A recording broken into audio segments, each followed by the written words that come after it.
Hoy vamos a hablar acerca de la humillación y la exaltación de Cristo. Y para esto vamos a ir a la carta del apóstol Pablo a los Filipenses, en el capítulo 2, versículo 1 en adelante. Y dice de la siguiente manera: Por tanto, si hay alguna consolación en Cristo, si algún consuelo de amor, si alguna comunión del Espíritu, si algún afecto entrañable, si alguna misericordia, comprended mi gozo, sintiendo lo mismo, teniendo el mismo amor, unánimes, sintiendo una misma cosa. No hagan por contienda o por vanagloria, antes bien, con humildad, estimando cada uno a los demás como superiores a él mismo, no mirando cada uno por lo suyo propio, sino cada cual también por lo de los demás. Haya pues en vosotros este sentir que hubo también en Cristo Jesús, el cual siendo en forma de Dios, no estimó al ser igual a Dios como cosa a que aferrarse, sino que se despojó a sí mismo, tomando la forma de siervo, hecho semejante a los hombres. Y estando en la condición de hombre, se humilló a sí mismo, haciéndose obediente hasta la muerte y muerte de cruz. Por lo cual Dios también le exaltó hasta lo sumo, y le dio un nombre que es sobre todo nombre, para que en el nombre de Jesús se doble toda rodilla de los que están en los cielos, en la tierra y debajo de la tierra, y toda lengua confiese que Jesucristo es el Señor, para la gloria de Dios Padre. El apóstol Pablo está dirigiéndose a esta iglesia en el momento en el que él está preso por predicar el evangelio de Jesucristo en la cárcel de Filipo. Y les dice que completen su gozo. Y aun cuando él estaba preso, él dijo esas palabras y ese versículo tan conocido: gozaos en el Señor, os digo otra vez, gozaos. Y uno dice, ¿cómo se puede gozar él estando preso?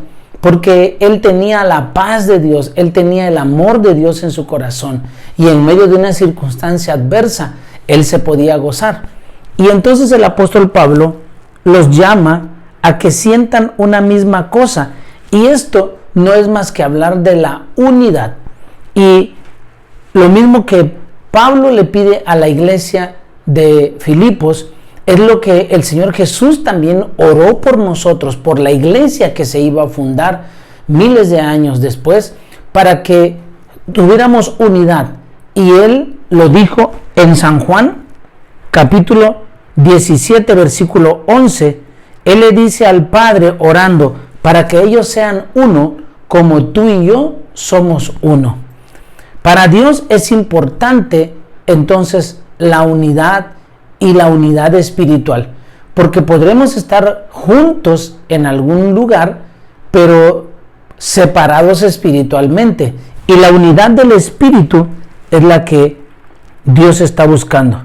Hoy hay tanta separación y tanta división entre los creyentes, y unos peleamos una manera de pensar, una doctrina, y resulta que esto trae más confusión a los que no conocen la palabra.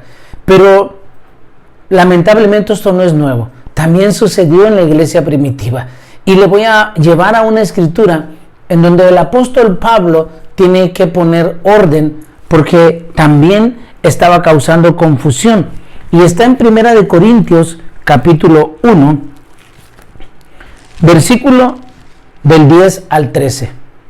Os ruego pues, hermanos, por el nombre de nuestro Señor Jesucristo, que hablen todos una misma cosa, y que no haya entre vosotros divisiones, sino que estén perfectamente unidos en una misma mente y en un mismo parecer.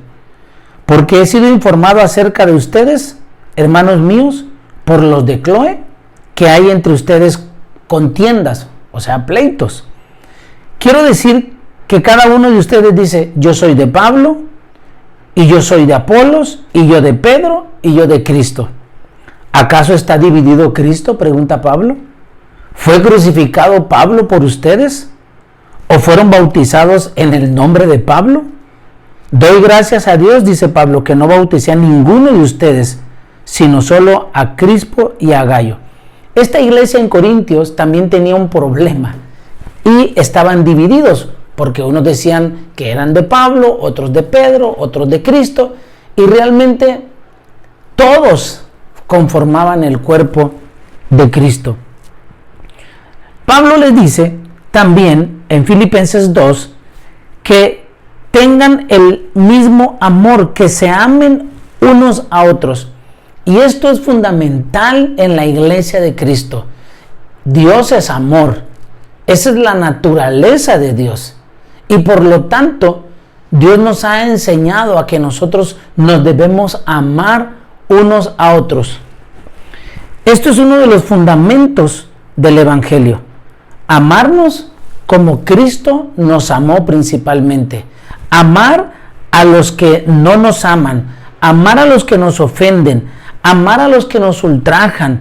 Jesús dijo en San Juan 15, versículo 12, y este mandamiento les doy, que se amen unos a otros como yo los he amado. Y la pregunta es, ¿cómo nos amó Cristo? La respuesta está en la palabra. Él nos amó de tal manera que dio su vida en la cruz, murió por nosotros. Por eso San Juan 3:16 dice que de tal manera amó Dios al mundo, que entregó a su único Hijo para morir en la cruz por nuestros pecados. Y Jesús ahora nos dice que de esa misma manera nosotros tenemos que amarnos. Y es ahí donde a veces entramos en contradicción, porque amamos solo a los que nos aman y a los que nos tratan mal no los queremos amar. Pero realmente el amor es una decisión. El amor no es un sentimiento, es una decisión que está en nuestro corazón. Mire, Pablo les dice que no hagan nada por contienda o por vanagloria.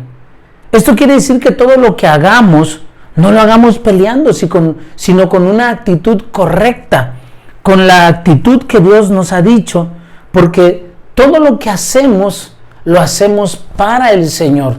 Cualquier actividad que usted haga y que usted realice, ya sea en la casa, en el trabajo, en la oficina, donde usted se encuentre, tenemos que hacer las cosas como que si las estuviéramos haciendo para el Señor. Y entonces eso va a traer gratitud a nuestro corazón. Mire, que no lo hagamos por vanidad, dice también, o para que nos reconozcan, ya que eso no le agrada a Dios. Muchos de nosotros hacemos las cosas para que se nos reconozca nuestro trabajo, para que se reconozca lo que hacemos, pero realmente si nosotros aceptamos esa gloria, ya no vamos a tener una recompensa en el cielo, porque ya se nos pagó aquí en la tierra. Tenemos que hacer las cosas sin vanidad, con humildad de corazón, porque lo que hacemos es la obra del Señor. Esto es de lo que muchos de nosotros carecemos, porque una persona humilde es aquella que sabe reconocer sus errores y los corrige. Una persona humilde es aquella que sabe perdonar, es aquella persona que sabe obedecer, es aquella persona que se somete a toda autoridad. Vea algunas características de la humildad. Es una persona sensible a la voz de Dios. Pablo lo determina diciendo mejor, que es aquella persona que ve como superior a él a los demás. Mire qué tremendo. Muchos de nosotros tenemos un concepto más alto de nosotros mismos que el que debemos tener. Nos creemos superiores a otros hablando económicamente, socialmente, intelectualmente, pero realmente delante de Dios todos somos iguales. En aquel día, cuando estemos delante de Dios, no va a valer de nada si usted tiene un título universitario, si usted tiene un doctorado, una maestría. De todo modo, Dios lo va a ver igual que como va a ver al obrero, al albañil, al humilde. En el Señor no hay rico ni pobre, solo hay seres humanos que Él creó a su imagen y semejanza. La persona humilde no es egoísta, no piensa solo en sí mismo, sino que piensa en ayudar a otros. Mire, a Dios no le gustan las personas egoístas, porque el egoísmo precisamente viene de la palabra ego, se centra en nosotros mismos. Y sin embargo, Dios no se centró en sí mismo, sino que Él nos vio a nosotros en nuestra condición de pecadores y dio su vida por nosotros. En el verso 5 dice Pablo: yo quiero que sientan lo mismo que sintió Jesús. Y dice que siendo igual a Dios, no se aferró a su divinidad, sino que se despojó de ella y vino a la tierra. Vea, Jesús fue un hombre como cualquiera, pero la Biblia deja bien claro, pero sin pecado. Y Él se despojó de su divinidad. Lo que el apóstol Pablo nos está diciendo es que nosotros tenemos que despojarnos de muchas cosas que nos atan, que no nos dejan avanzar, que no nos dejan crecer espiritualmente. Y podemos despojarnos del orgullo, de la vanidad, de la tristeza, de la falta de perdón. Hay muchas cosas de las cuales tenemos que despojarnos para que podamos caminar ligeramente como Dios lo manda en su palabra. Él se despojó de su divinidad y vino a la tierra. Dice Pablo que tomó la forma de siervo. Mire, siendo Dios, pudo haber venido como un rey, como Dios, pero Él no vino así. Él vino, dice, y tomó la forma de siervo. En lugar de nacer en un palacio, Él vino a nacer en un pesebre. Él vino a servir, porque eso es lo que hace un siervo, un sirviente. La palabra siervo viene de sirviente, era un esclavo. Y por eso el apóstol Pablo decía que él era esclavo de Jesucristo. Y nosotros también podemos decir eso, porque mire, él vino entonces a servir, no a ser servido. Y su servicio siempre fue dirigido a las personas que más lo necesitaban, a los más pobres, a los enfermos, a los que estaban atados por el diablo. Dice, Él vino a dar libertad a los cautivos, vista a los ciegos, a poner en libertad a los oprimidos, dice Lucas capítulo 4, versículo 18. Esto es bien importante entonces, que Él vino a servir y estando en la condición de hombre, dice, se humilló a sí mismo. Y ya vimos las características de una persona humilde. Pero vean lo que dice el versículo. Él se humilló a sí mismo. Él reconoció que tenía que humillarse y se humilló delante del Padre. Nosotros tenemos que hacer lo mismo. Tenemos que humillarnos delante de Dios, porque la palabra dice que Dios da gracia al humilde y resiste al soberbio. Que Él da gracia al humilde, pero mira de lejos al altivo. Usted y yo tenemos que ser humilde. Jesús lo dijo, aprendan de mí que soy manso y humilde de corazón. La humildad que Dios está buscando tiene que estar en el corazón. Y las características de una persona humilde las vimos hace un momento. Es una persona que obedece, que se somete, es una persona que reconoce cuando está equivocado. No importa si eres el líder, si eres el pastor, si eres el papá. Y muchas veces nosotros nos equivocamos. Tenemos que tener la humildad de decir, es cierto, me equivoqué, y entonces arreglamos el error. Fue obediente, dice la palabra, y obedeció hasta la muerte, y muerte de cruz. Mire, la muerte en la cruz era la peor muerte que podía existir en la época de Jesucristo. Y también en la creencia judía era todo el que moría en un madero era maldito y era una maldición. Y la Biblia dice que Él se hizo maldición por nosotros. Nosotros éramos los malditos, nosotros éramos los pecadores. Pero Él se hizo maldición con tal de salvarnos a nosotros. Jesús obedeció. Y mire, Él obedeció durante toda su vida. Él estuvo bajo el cuidado de José, de María, de sus padres. Y hasta los 30 años Él comenzó su ministerio. Pero durante esos 30 años Jesús obedeció la ley, obedeció a sus padres, Él obedeció a las autoridades. Él aprendió la obediencia, dice en Hebreos, y por lo tanto Dios lo exaltó. Una vez que Jesús cumplió, mire, todo esto, dice que el Padre lo exaltó hasta lo sumo y le dio un nombre que es sobre todo nombre. Le dio poder y autoridad. Por eso cuando Jesús resucitó dijo, toda autoridad me es dada en el cielo y en la tierra y debajo de la tierra. Y Él, esa autoridad nos las ha dado a la iglesia para ir y predicar el evangelio a toda criatura.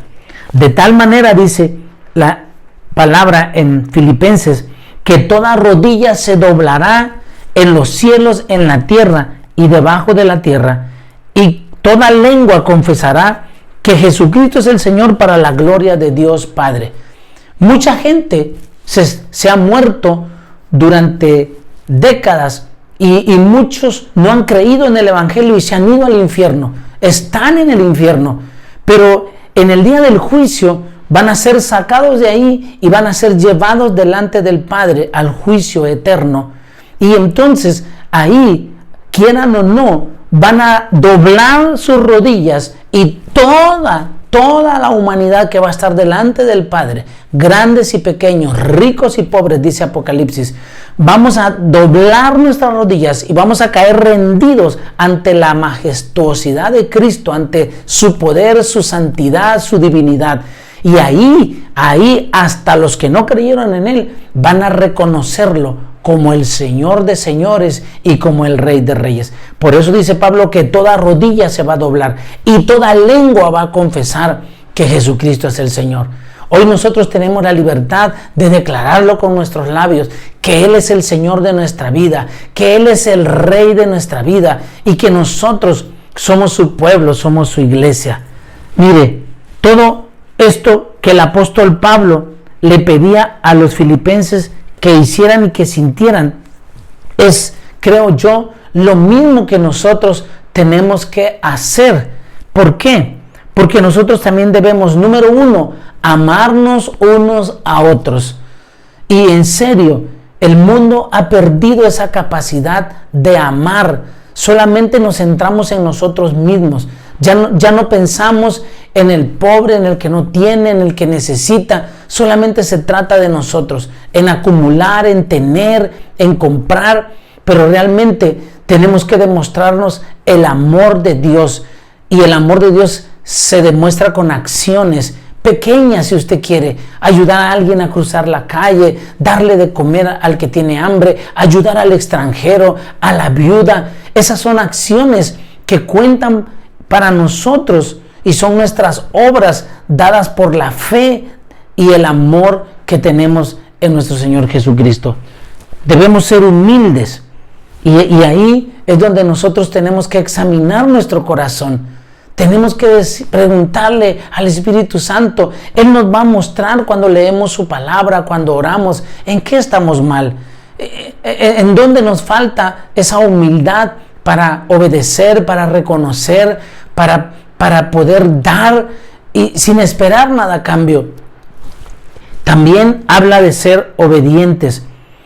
Y lo primero que Dios nos manda es a obedecer su palabra, a obedecer sus mandamientos. En Efesios dice que los hijos obedezcan a los padres en todo. Dice que las esposas obedezcan al esposo, pero también dice que el esposo debe obedecer a Cristo, que es la cabeza. Y para todo hay un orden, pero Dios demanda obediencia. El primer pecado en Génesis fue la desobediencia. Adán y Eva desobedecieron a Dios. Y en eso se resume todo este libro, que nosotros obedezcamos, porque el obedecer, dice la palabra del Señor, es mejor que cualquier sacrificio. Usted podrá hacer muchas cosas para Dios, pero si no obedece su palabra, de nada sirve. Entonces tenemos que obedecer sus mandamientos, obedecer su palabra, obedecer a las autoridades que Él ha puesto, tanto físicas como espirituales, y eso va a traer bendición a nosotros. Tenemos que despojarnos como Cristo lo hizo, pero nosotros tenemos que despojarnos de aquello que nos está estorbando, que no nos deja avanzar. Aprendamos a despojarnos de esas cosas. Hay cosas que las tenemos que hacer nosotros. Jesús ya lo hizo todo en la cruz del Calvario, pero hay otras cosas que nosotros tenemos que hacer. Dios le dijo a José: esfuérzate y sé valiente. Nosotros tenemos que esforzarnos. Él nos ha dado dominio propio, nos ha dado valor. Todo eso lo tenemos. Ahora tenemos que echarlo a andar.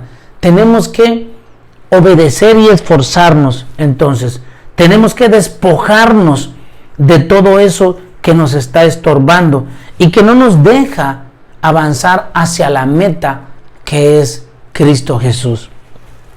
Tenemos que aprender a servir. Y esto lo podemos aplicar en todos los niveles. Tenemos que ser serviciales. Tenemos que dar nuestros dones, nuestras capacidades a servir a otros. No importa quién sea usted y lo que usted tenga. Póngalo al servicio de los demás. Si Dios le ha dado un don, usted tiene que ponerlo al servicio de otros. Tenemos que morir a nosotros mismos. Jesús dijo, si alguno quiere venir en pos de mí, niéguese a sí mismo, tome su cruz y sígame. Y ahí habla de que tenemos que morir a nuestros deseos, tenemos que morir a la carne, tenemos que morir a nuestros pensamientos y verdaderamente tenemos que hacer la voluntad de Dios. Jesús dijo que Él no hizo nada que no viera hacer del Padre. Jesús dijo que Él no habló ninguna palabra que no hubiera oído hablar del Padre. Él hizo la voluntad del Padre. Y nosotros muchas veces hacemos nuestra voluntad porque no hemos muerto a nosotros mismos. Tenemos que morir y decirle, Señor, necesito ir a la cruz. Necesito que me crucifiques y que yo muera para que vivas tú. Tiene que vivir Cristo en nosotros. Tiene que verse más de Cristo en nosotros y menos de nosotros cada día. Que no nos vean a nosotros, que vean a Cristo. Por eso Pablo dijo, ya no vivo yo, mas Cristo vive en mí. Y lo que ahora vivo en la carne, lo vivo en la fe del Hijo de Dios, el cual me amó y se entregó a sí mismo por mí. El mundo tiene que ver más de Cristo en nosotros. Nuestros vecinos, nuestras familias, tienen que ver más de Cristo en nosotros. Y mire, cuando nosotros morimos a nosotros mismos, el Padre y el Señor Jesús entonces nos exaltará. Él viene por una iglesia y por este tipo de creyentes que forman su iglesia, que forman la novia del Cordero. Jesús va a venir otra vez, pero así como Él se humilló y Dios lo exaltó, así también nosotros tenemos que humillarnos delante de Dios. Hoy estamos viviendo situaciones adversas y lo que Dios requiere es que nos humillemos. Segunda de Crónicas 7:14 dice, si mi pueblo se humillare y buscare mi rostro y orara. La humillación tiene que ver con nuestra búsqueda a Dios, porque si nosotros no nos humillamos, entonces estamos ensoberbecidos y la soberbia no le agrada a Dios, el orgullo no le agrada a Dios. Yo te invito a que pienses en estas palabras del apóstol Pablo en Filipenses capítulo 2. Así como el Señor se humilló, así el Padre lo exaltó. Si tú y yo nos humillamos delante de Dios, si tú y yo no tenemos un concepto más alto de nosotros mismos que el que debemos tener, entonces Dios nos exaltará. Y vendrá el día en el que Dios nos va a levantar, va a llevar a la iglesia, una iglesia que obedece, que es humilde, que una iglesia que muere a sí misma cada día. Y yo quiero hacer una oración para terminar, pidiéndole a Dios que Él permita que esta palabra dé fruto en nosotros. La Biblia dice que su palabra no volverá vacía. Él está buscando frutos en nosotros. Hoy es el día, es el momento ideal para que nosotros demos esos frutos dignos de arrepentimiento, dignos de humillación. Que le digamos al Señor, Señor, ¿qué quieres que yo haga? Aquí estoy. Haz de mí lo que tú quieras. Cierra sus ojos, vamos a orar. Padre, te damos gracias. Y te pedimos que esta palabra, Señor, quede grabada en nuestro corazón. Que tu palabra, Señor, que es viva y eficaz y más cortante que toda espada de dos filos, penetre hasta partir nuestra alma. Gracias, Señor Jesucristo, porque te humillaste y el Padre te exaltó hasta lo sumo, dice la Escritura. y te dio un nombre que es sobre todo nombre. Gloria a Dios por eso, porque delante de ti y delante de tu nombre toda rodilla se doblará y confesará que tú eres el Señor. Y nosotros lo confesamos, Señor, desde este momento, que Jesucristo es el Señor de nuestra vida, que Jesucristo es el Rey y soberano de nuestra vida, de nuestro corazón. Te damos gracias y permítenos, Señor, morir cada día a nosotros mismos, negarnos, Señor, al pecado, a la maldad, y que podamos decir que somos unas nuevas criaturas en Cristo Jesús, que las cosas viejas pasaron y que tú haces nuevas todas las cosas. Algo nuevo, Señor, estás haciendo en este momento con tu iglesia. Algo nuevo, Señor, estás haciendo en este tiempo. Y tú nos estás llamando al arrepentimiento y a la humillación, porque, Señor, tú nos amas con amor eterno. Bendice a cada uno en el nombre todopoderoso de Jesús. Amén. Amén. Dios les bendiga.